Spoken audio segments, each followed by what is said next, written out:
आज की ये कहानी हमें अभ्यास के महत्व को बताती है। जैसा कि हम सभी जानते हैं कि प्राचीन समय में विद्यार्थी गुरुकुल में ही पढ़ने जाया करते थे। बच्चे को शिक्षा ग्रहण करने के लिए गुरुकुल में भेजा जाता था।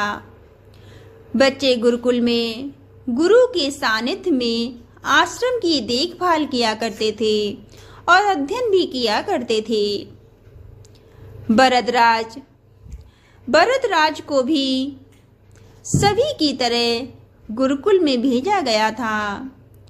वह आश्रम में अपने साथियों के साथ घुलने मिलने भी लगा था, लेकिन वह पढ़ने में बहुत कमजोर था।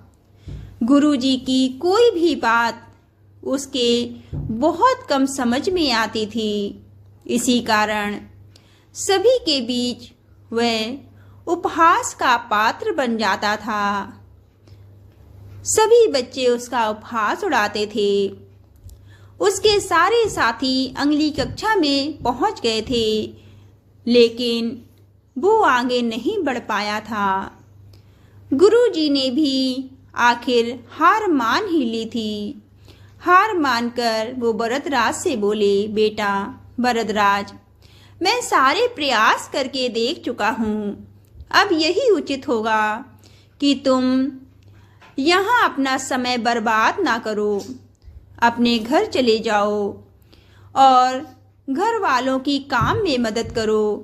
भरतराज ने भी सोचा कि शायद विद्या मेरी किस्मत में नहीं है, और भारी मन से गुरुकुल से घर के लिए निकल गया। दोपहर का समय था। रास्ते में उसे प्यास लगी।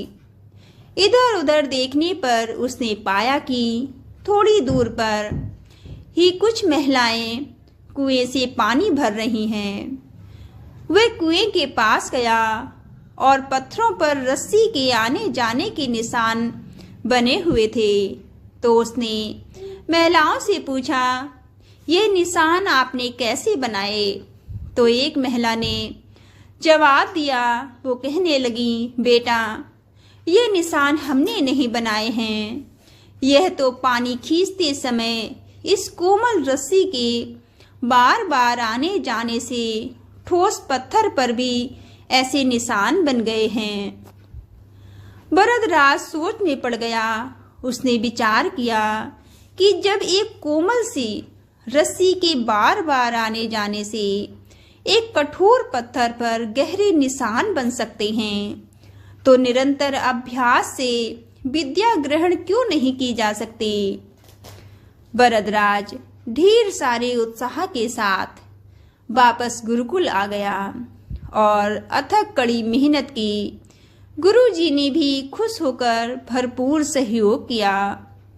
कुछ ही सालों बाद वही मंदबुद्धि बालक भरतराज आगे चलकर संस्कृत व्याकरण का महान विद्वान बना, जिसने लघु सिद्धांत कौमुदी, मध्य सिद्धांत कौमुदी और सार सिद्धांत कौमुदी जैसे महान ग्रंथों की रचना की।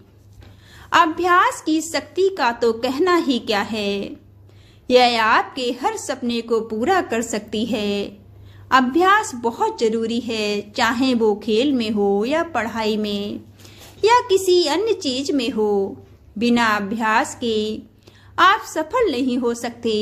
अगर आप बिना अभ्यास के केवल किस्मत के भरोसे बैठे रहेंगे तो आखिर में आपको पछताना ही पड़ेगा और कुछ भी हाथ नहीं लगेगा। इसलिए अभ्यास के साथ धैर्य, परिश्रम और लगन रखकर आप अपनी मंजिल को पाने के लिए जुट जाइए।